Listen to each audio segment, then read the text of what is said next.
Panther people, what up? Could Bryce Young's career as a starting quarterback in the NFL be over as of this weekend?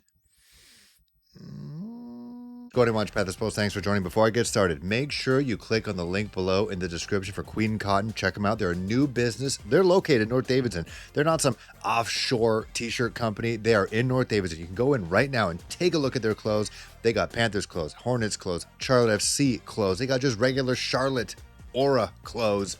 If you want 10% off, click on the link below and make sure to type in POST, POST 10. That is POST 10 for 10% off. Now let's talk about Bryce Young yet again. Now, full disclosure, disclaimer, alarms, caveats, all this stuff. I understand the Panthers are 5-5. They are not 0-10 right now, which is definitely a possibility. We've seen them being really bad. This is an improvement from previous years. I understand this is one of the youngest teams in the NFL. It has an NFL head coach who's only in his second year as a head coach of anything, sub or pro since high school. I understand that. I understand this is a work in progress. I understand that, Bryce Young isn't sitting down like a Jordan Love or a Patrick Mahomes or an Aaron Rodgers. He was put out there. He was thrown to the wolves, and he is literally learning on the job. I get that. But you could be 5-5, and those losses look really bad, and those wins look kind of like, what the hell happened there? Maybe the win against Green Bay Packers might actually be a sign of something that's wrong with the Packers, because they looked absolutely anemic on Monday Night Football. I understand all that. Okay, so Austin Corbett, who put out a big old quote to fans saying that we're too hysterical, we're too reactionary. Bro, it's sports. It's pro sports. It's supposed to be fun. Fan is short for fanatics. We get crazy. We overreact. Just all I got to say is just be lucky we're all in North America. We are not in the Serbian Soccer League. We are not in England. We are not in Brazil, because their pro soccer teams, if you show any signs of being weak, like literally type in Brazil soccer or football ultras storm practice and confront the head coach about their team losing. I think it was 6-0 in a game. Like, imagine Panther fans stormed Mint Street, stormed the facility next to that $10,000 freezer box that they put players in during summer camp, and confronted David Tepper face to face. That would never, ever, ever happen. In Manchester United, when they wanted the Glazers, who own the Tampa Bay Buccaneers, by the way, they don't own the Manchester United anymore, but they literally set off flares outside their homes. Like, that would never happen in North America. Either way, they got it easy in North America. That's all I got to say. So anyways, just before I go on my diatribe or monologue here, I understand the team is better than it was last year in defense. The offensive line is better, even though there's injuries. The defensive line definitely better. Everything about the defense is better. Ejiro Evero is no longer on the hot seat. There's a lot of aspects on this team that are better, no doubt. Dave Canales is clearly trying to build a culture. It is a young team. They're learning to do many things, and that includes being the favorite, continued winning, and being professional. I get that. But you also need a quarterback to show growth in 3 years. I'm literally watching Thursday Night Football right now, and Drake May is on his second head coach right now. He's on his second head coach. He looked like potentially not the guy compare Drake May now to where he was last year, and is a different dude. He is in potentially the MVP conversation right now. And you can say it's his offensive coordinator, who obviously has won Super Bowls with the Patriots, and he has a very long history as a head coach, offensive coordinator, play caller. Like, he knows football. Like, he has forgotten more about football than what Brad Idzik and Dave Canales can combined. That's what they know. And Mike Vrabel, he used the Panthers as a leverage tool, but he's a great head coach. He's a former player, Super Bowl champ. Like, guys respect him. Immediate credibility when he walks into the room. And Drake May, killing it right now. And this is only in his second year. Bryce is in his third year, and he's showing us in losses things that we saw in week 2 against the Chargers last year, and things that we saw in his first year under Frank Reich. And that is concerning. That is very, very concerning. And I was listening to Mike Kay and Alex Zetlow, friend of the shows, on Processing Blue podcast. Make sure you check that one out. Like, these are guys who are with the Panthers every single day as beat reporters. And they say that with this, specifically this passing game, or lack thereof, there seems to be a lack of trust between Bryce and the wide receivers, Bryce and Canales, and vice versa. So something isn't working with Bryce, and And again, comparison is the thief of all happiness. And I just want to be happy with a quarterback that I think could truly be the future. And I want to think that way every single week. Going back to New England, at least this year, I don't think Pat fans are looking at Drake May and being like, still not convinced he's the future. Like, they know he's the future. But let's focus on this week. We got to focus on the main thing, keep it the main thing. If Bryce loses this game, is his career as a starting quarterback, I'm sure he could be a backup quarterback, a starting quarterback in this league, in jeopardy? There's two thoughts. I'll go with the no part first. Number one, who are you going to replace him with? I just talked about Mac Jones. You're going to have to trade for him. Now, the Panthers are a team that is growing. They're one of the youngest teams in the NFL. They are growing. They're building a culture. I think Dave Canales' job is safe, no matter how this year goes, because he actually never got to choose his quarterback. He adopted Bryce Young. So he's already gotten 5 wins, which matched last year. If he gets more, and I can see them winning a couple more, I can see them beating the Saints in New Orleans. I can see that happening. Maybe crazy beating Tampa Bay Buccaneers. You never know. Never know.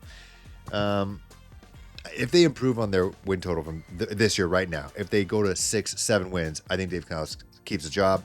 If Bryce isn't here, I think he gets a chance to choose his own quarterback, in whichever way he wants to do that. I think he's sticking around. But who are you going to replace Bryce with? Like, let's say he's not going to be around. This is a team that's continuing to build. They're going to build under Dave Canales and Dan Morgan's image. They don't want to give up draft picks, at least definitely not high ones.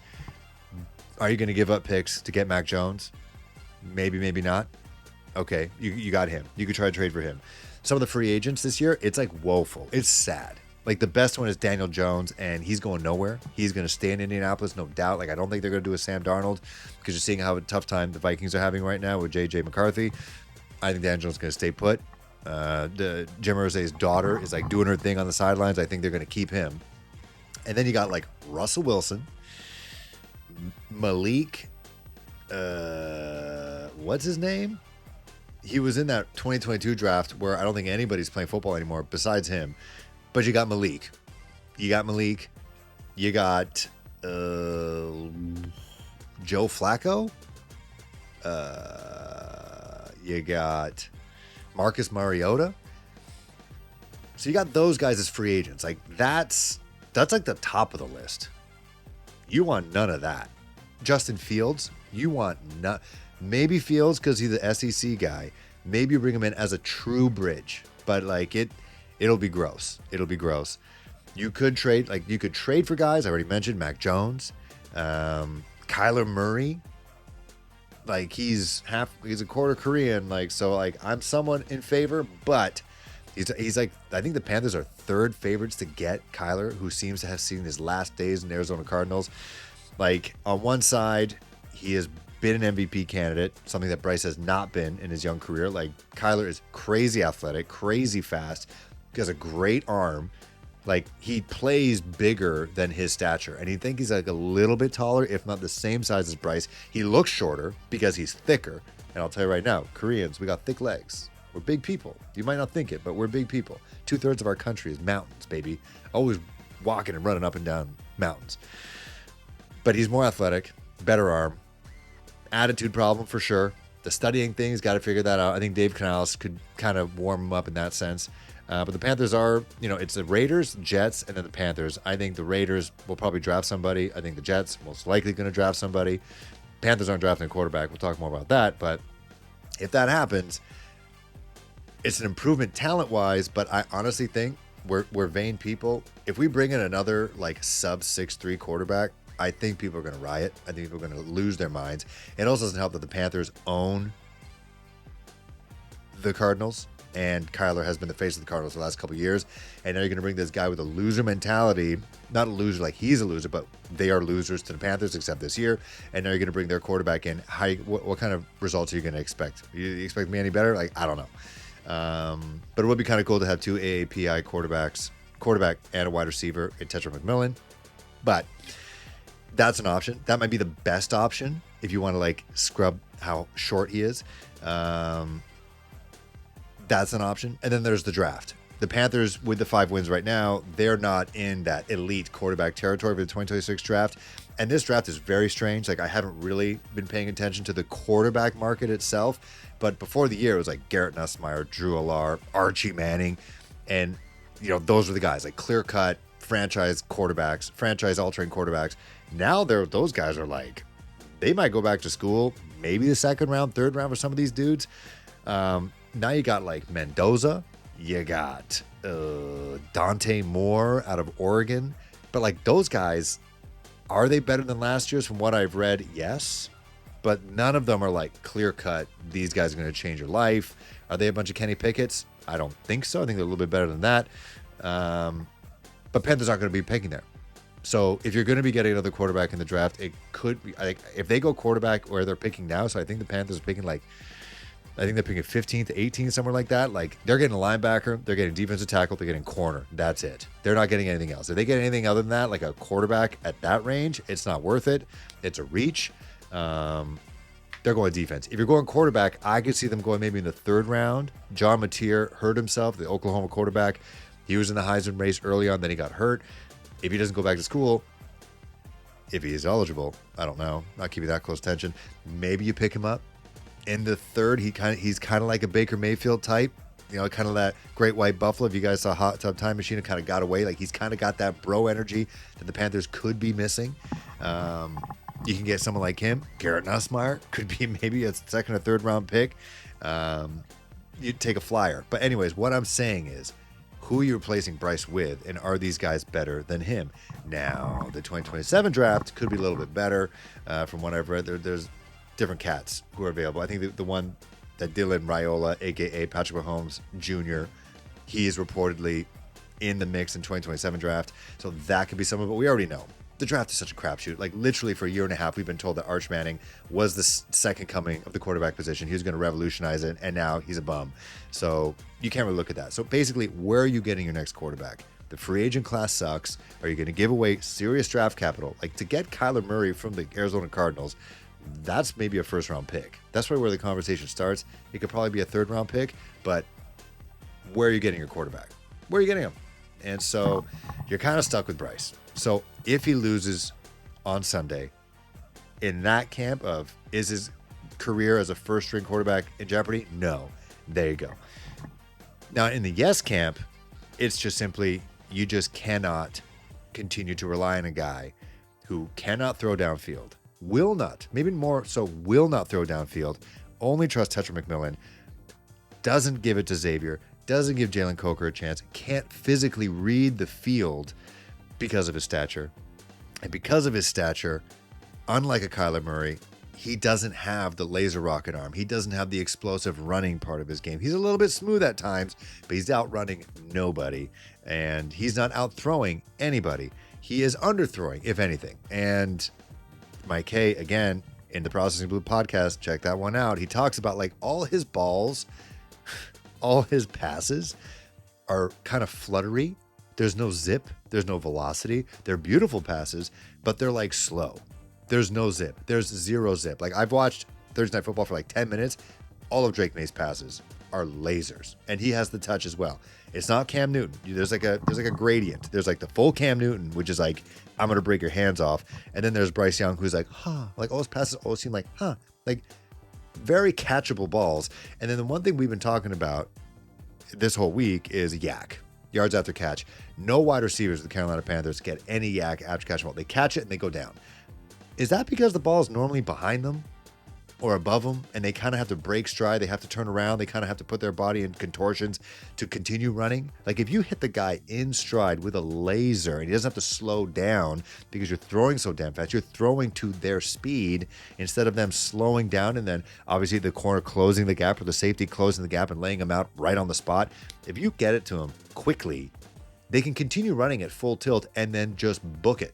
And Bryce just doesn't do that. He doesn't throw. He throws with the anticipation, but he doesn't throw with the acceleration that some quarterbacks do. Like, Aaron Rodgers is in his 40s, and his his passes, why do I have so many balls in my mind? His passes are still hot. They're straight fire. And there's something to say about that, because it's hard to make up ground if your guy has like 2 yards cushion, and he is in full stride, and the pass gets him quickly. And if anything, he has to speed up and increase that distance. Bryce doesn't give you the opportunity. There's a reason why they got Tetra McMillan, because has a jumping radius. He's got the vertical. He's got the catch radius. He can jump and get these balls that are just kind of up there. But I'd rather him just be in full stride and catch it and keep running. But they're not giving that opportunity because the ball is only behind them or above them. And that is troublesome. You cannot have a passing offense like that. Mark Schlereth, who I think has called more Bryce Young Carolina Panther games out of anybody, literally went on a podcast this week and said the Saints dared Bryce Young to beat their guys with man-on-man coverage, and he couldn't do it. He couldn't do it. Rico Dowdle is a human being. If you put 1,000 dudes in the box, he's not going to break through. He is not Thor breaking down during endgame. Like, that's just not who he is. Nobody is. I don't even care if you're Derrick Henry. That's not going to happen. This man won 2 Super Bowls with Denver Broncos with John friggin' Elway, who wasn't a freak athlete either, even though he's a 2-sport athlete. But he's seen football. Again, he's one of those guys that forgets more football than we'll ever know. He said that the Saints defense begged Bryce Young to beat them, and he couldn't do it. Can't do it. And this is with a Tetra McMillan, 8th overall pick, Xavier Legette, last pick in the first round, even though he's not doing great. However, Andy Dalton gets on the ball somehow. Andy Dalton can throw a dart. You got Jalen Coker coming back from injury. You got J.C. Horn, who's got speed, but you got Bryce, who either can't find them, can't read it, and he doesn't have the arm to make up for the fact that, let's say he does see somebody last second, he doesn't have the arm strength to get it to them quickly without them getting intercepted or getting destroyed once they do catch the ball. So that's a damning thing to say from an analyst who has seen this guy play a lot. And that's shitty, because in this league, you can't win by scoring an average of like 17.7 points, I believe, a game. You just can't. You just can't do it. And that's why they would have to make a decision. And they would almost keep him in the building, but give him true competition, whether that is a John Mateer or, a 2nd or 3rd round pick in this year's draft after they pick a couple defensive players, maybe another wide receiver. Maybe they take a flyer on a true competition. Maybe Justin Fields is his true competition. Maybe. I'm not saying it's Russell Wilson. I'm saying it's someone who could actually compete, take the reins, and maybe run the team for the next 3 years. So that's my arguments here. Whether he is done as a starting quarterback, if he loses, there's a reason why it could be yes, and there's a reason why it could be no. Let me know in the comments below. I will be on a train coming back from Canada's capital. It's Ottawa. And on Sunday, I'll try to watch the game on the train, and then I'm also going to have to drive home, so I'll try to watch whatever I can and then do a recap Sunday night. See you guys soon. Queen of Cotton, Bryce Young. Just win and do it well, look good, and then play well against the Niners. Have some consistency. That's all we ask. See you guys soon.